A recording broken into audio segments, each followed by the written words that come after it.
Part 7. The main bad guy of the story. Point goes to Sonic 06. This is a tough one. Because while both were monsters, Lyric could have been so much more. You see, unlike Iblis, he was he was as smart as Dr. Eggman, if not smarter. He made the robots that Sonic and friends will be fighting in Sonic Boom, and even used a computer program he made to hack into Metal Sonic. That was the chess thing. And his intro was awesome. After he was released, like the bad guy from Halo 4, he vowed revenge on Sonic for locking him up. Sonic, in one of his true-to-character moments, spin dashes at him, but Lyric is able to block it with the ball he was holding for some reason. And after tying Sonic and friends up with an energy rope, he flies out of the tunnel that leads to the outside. And after a minute, Tails is able to turn the energy ropes into 4 smaller things. That's how you get the inner beams. Then you control them as they chase after Lyric in a swinging speed section. After he gets away, you have to tell the Fox Adventurer Cliff about it.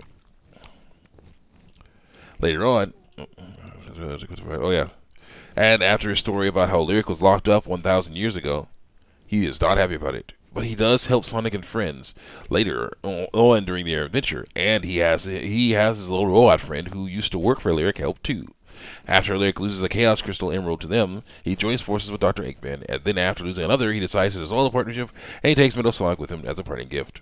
During all that drama, Sonic and friends have gone through a few levels, including one that was 1,000 years in the past. During the mission, we get to see Lyric at the peak of his power and get some much-needed backstory. His little robot friend asks if the whole giant X-Men Sentinel robot attack is necessary, and he says, "Did the ancients feel it was necessary to tell me that the Chaos Crystals could make me sick? That I would have to make this robot suit to stay alive? No. This is why he wants revenge? Not because of the ancients killed his family or something?" This was the first sign that something was wrong with his story. Not only is that not as good as it could be, but it makes me worry for Sonic and friends.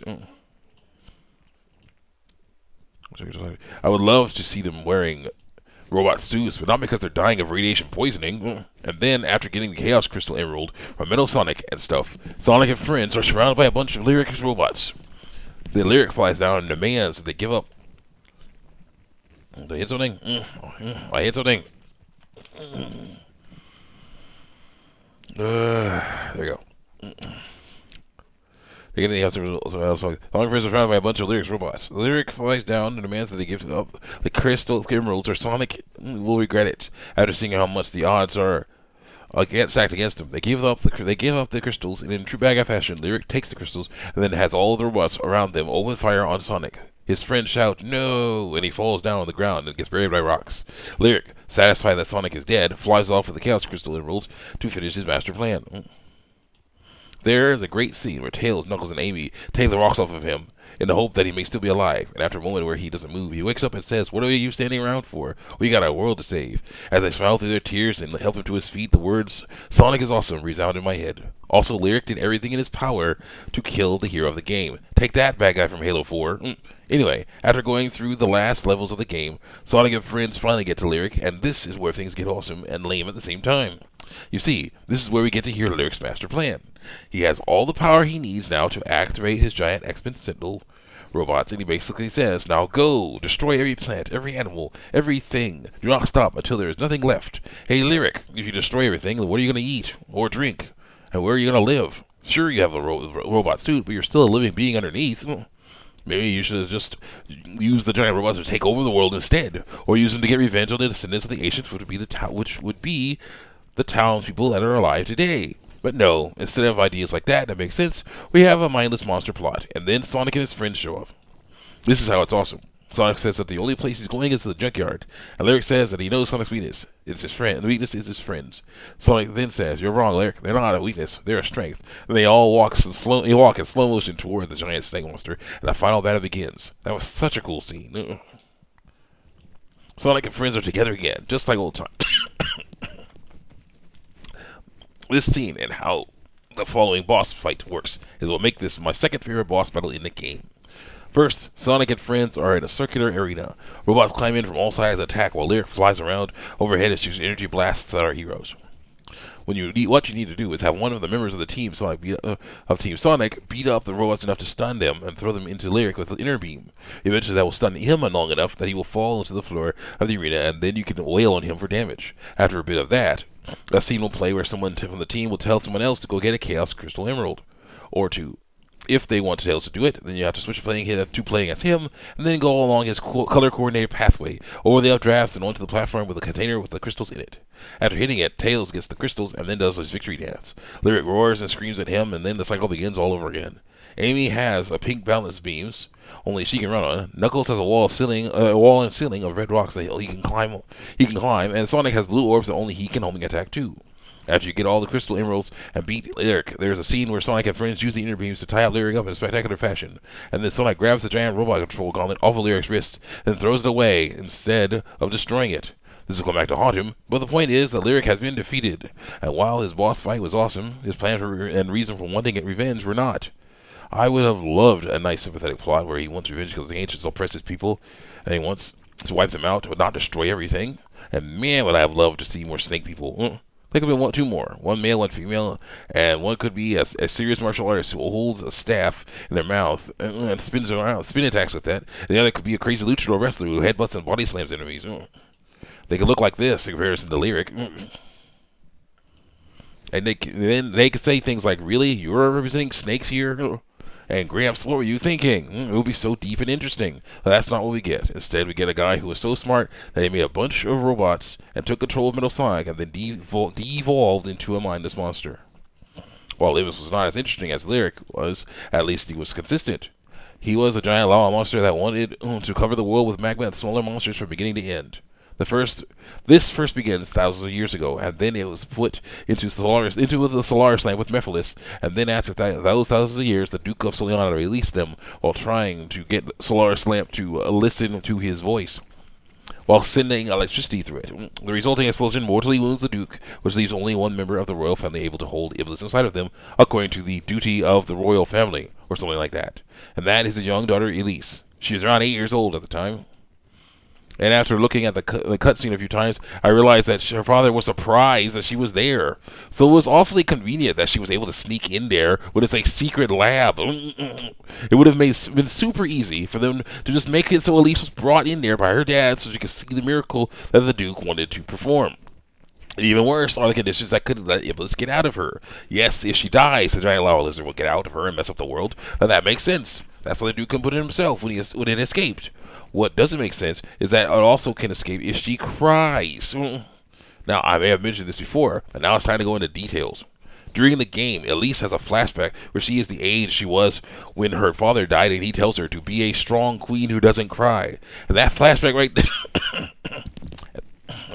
right there could have caused her to cry. There was so many times she could have cried in this game that it's ridiculous. Wait. Ridiculous, wait. She could have cried when she found out that her father was dead, at the funeral, over the thought of being an orphan. The list, as Clement put it, could go on. And if the key to Iblis escaping by her crying was only crying for the one she loves, then there's still a plot issue. Yes, she did cry when Sonic died. There was one other time where it looked like he was dead. Looked like he died. Way back at Eggman's Arctic base, after a level that, in my opinion, should have had the Mach speed controls with a snowboard. Sonic, Tails, and Knuckles walk into a room with a pedestal in the middle of it. On the wall behind them is a window, and looking through that window are Dr. Eggman and Elise. The good doctor tells them that they were late, and Knuckles says that they had to deal with his little pets. Then Dr. Eggman tells them that they should do as he says or else, and then he tells Sonic to put the Chaos Emerald onto the metal pedestal. As soon as he does, the power from the thing flows through the pedestal and zips across the floor and up the walls. A process that is clearly seen because of the circuitry that lights up. And then Eggman pushes a button. A beam of energy shoots down from the ceiling and hides our heroes from Elise. Knuckles tries to get out of it and is knocked back by the energy field. After hearing him cry out in pain, Eggman says that it's too powerful for them to overcome. Then, after Sonic and friends all scream because they're being sucked into a time portal, the beam disappears. And Sonic and friends are gone. Now, the good doctor did tell Elise that he sent them through time, but he's a bad guy. She could have thought he was lying. And that, in the game, she was.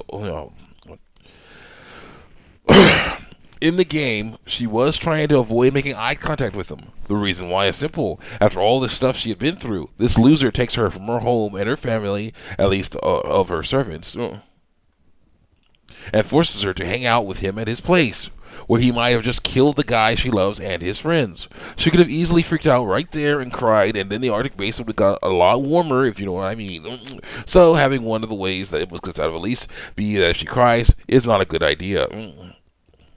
And then there's his Phase 2 boss battle. Now, Phase 1 and 3 are not so bad. First of all, you only play those as Silver, and all you have to do is throw things at him and try not to get hit by the things he throws at you. There may be some issues with the island and you're standing on during Phase 3, but they're not as bad.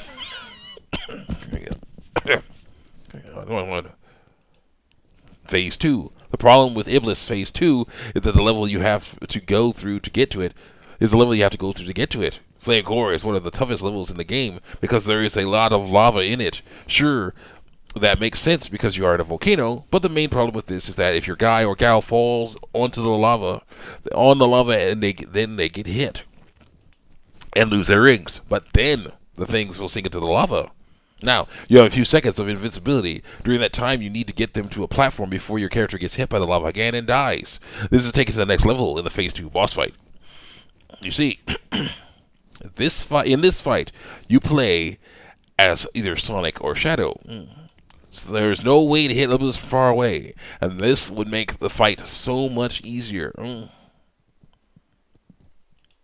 Instead, you have to wait for Iblis to knock stalactites down into the lava, and it has to be at the time when they'll be a pathway to one of the three platforms with glowing rocks on them, and not when they destroy the stalactites they fall on. So you have to wait for that. And while you wait, Iblis will dance around, spit fireballs, and try to body slam your hedgehog. I don't know if this bothers me because that's what a boss is supposed to do. What does bother me, and it's probably the real reason people hate this fight, is that the camera is all messed up. Think about it.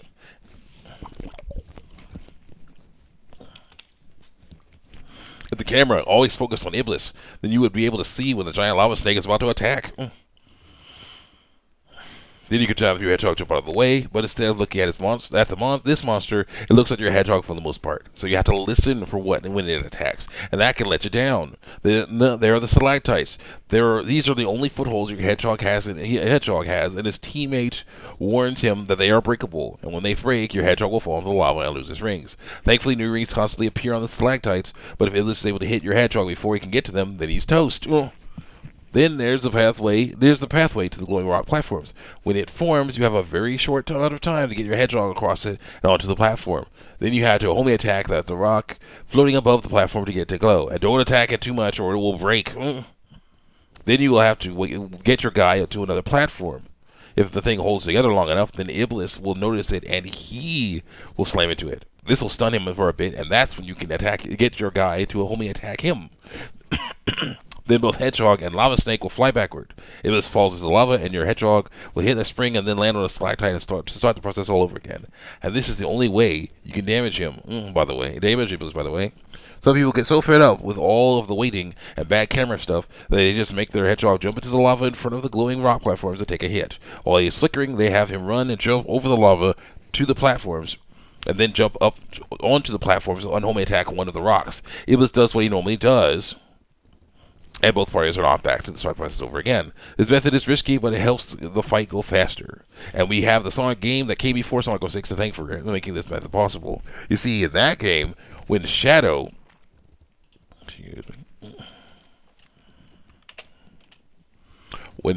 would touch lava, he would die instantly. I guess that was deemed too tough, so it's changed in Sonic 06. There, lava only counts as a hit. Anyway, with this risky method, you can get Iblis down to his last hit. But landing that last hit is a special challenge. You see, this thing is desperate now. Instead of going through its usual routine, it will charge through a few stalactites and then get stunned. Your hedgehog partner will say that it's now's the time to hit him, and the guy hit him in the eye, and then you have to get your guy over to it before the thing sinks into the lava. If you don't, he may go back to his old routine for a bit, but eventually he'll charge again, and your friend will say, now's the time. When you home attack successfully, the game will freeze for a second, and Iblis will roar. It was so satisfying, especially when PokeCaptain and his friends doing it. They all roared along with him. Anyway, Iblis' boss fight Boss fights for the worst, and one of the ways he could be unleashed onto the world doesn't make sense. But he was always a much.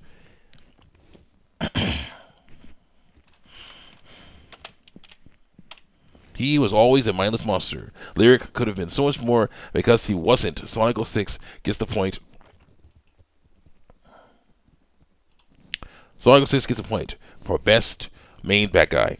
Man, it took a long time to make this part. A few weeks more than I thought. I have a lot of things going on right now. Easter celebrations, new fitness classes, planning for meetings about work. The list goes on and on. So parts may take a while longer to get from now on, but they will get done. Next up is a much happier part, as well as some more thanks to current non-elected officials who will be leaving soon because of the horrible things they've done. Until then, check me out on YouTube and DeviantArt.